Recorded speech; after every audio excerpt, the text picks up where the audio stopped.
Welcome everyone to this remote selling series. I have an amazing guest. Josh, say hi to everyone.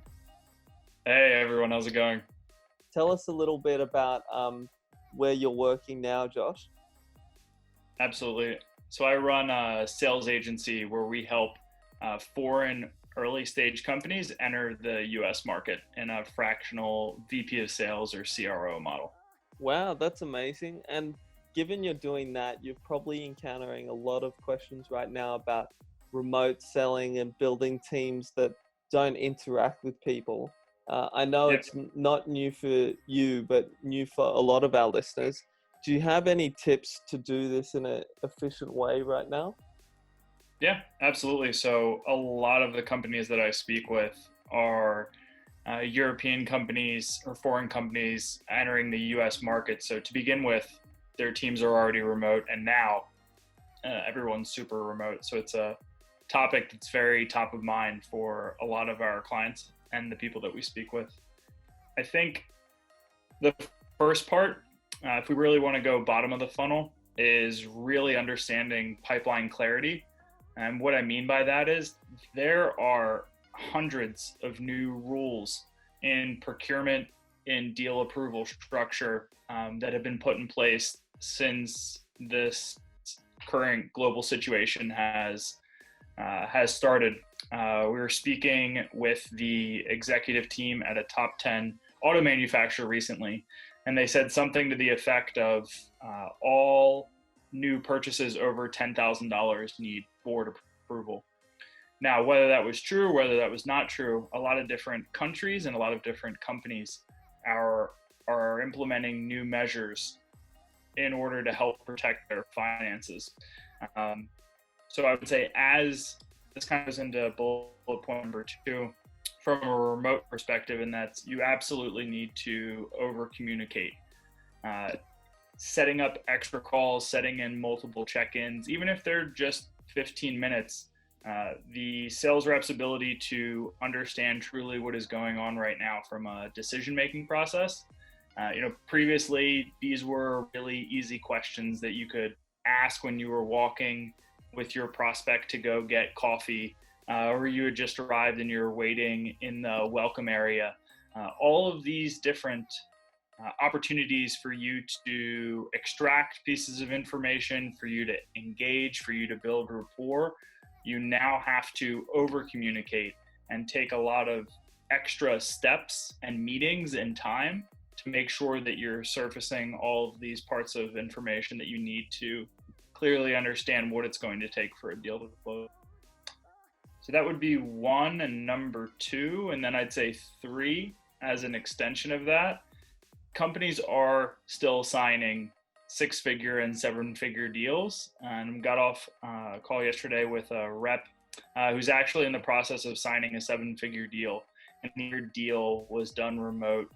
I think a lot of us in the sales community had a lot of preconceived notions that we have to have a certain number of face-to-face touch points. We have to engage with our buyers in a certain manner. We need to have a few on-site meetings. We need to potentially meet with procurement face-to-face as well in order to close certain size deals. That's simply not the case in a lot of situations right now. And I think it's important to break those mental frameworks so that you have the opportunity to sell and execute in ways that you potentially didn't think were possible in the past. It's a 50-50 battle in the mind between addressing the current situation and ignoring it. And do you have any advice? Should we adjust our messaging now, or should we try and be more sensitive with the old messaging that used to work? Yeah, so I think about it in 2 ways. First, from a value proposition perspective, we were, of course, in a 12-year bull market, so the longest bull market in the history of the stock market. And we were in an environment for a long time of grow at all costs.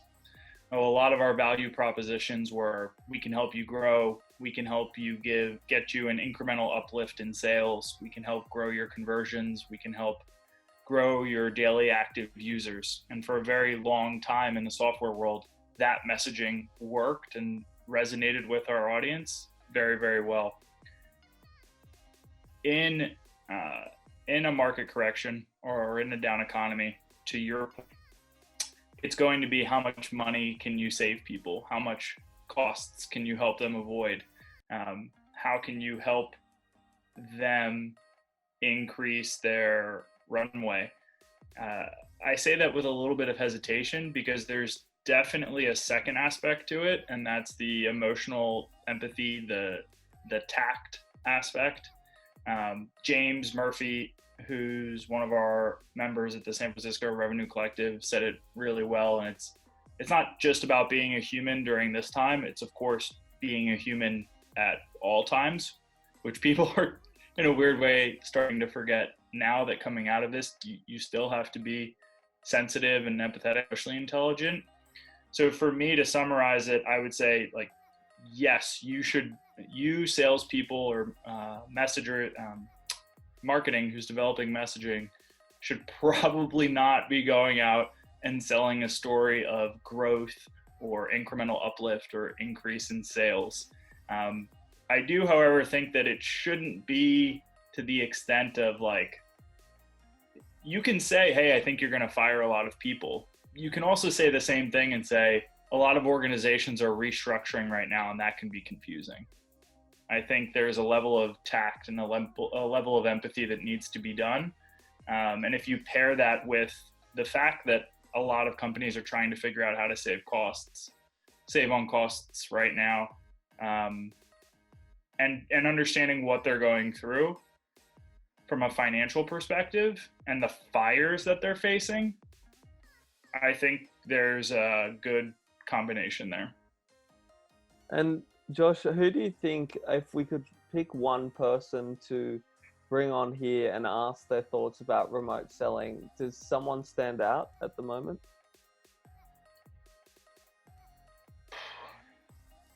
I mean, I'd definitely say you need to talk to Sam Jacobs if you haven't talked to him yet. If I think about the Bay Area, I would definitely say probably Pete Prowett from Loom. So Loom is a technology that helps enable remote video communication. And the reason why I say him is a lot of reps I know have been using either their tech or their competitors' tech to communicate through video during this time as a way to empathetically show that you actually have concern or awareness for people's time. So the conversations that Pete's having right now, I think, are very unique given the technology that he sells and what that enables remote reps to do. There are a lot of great sales leaders who sell remotely and have built like world-class inside sales teams. I'm sure you'll have no problem tracking them down. I think Pete would provide a unique perspective given that technology. How do we keep in touch with you? Is there preferred method of communication that you love? Yep, Joshua at theamranigroup.com.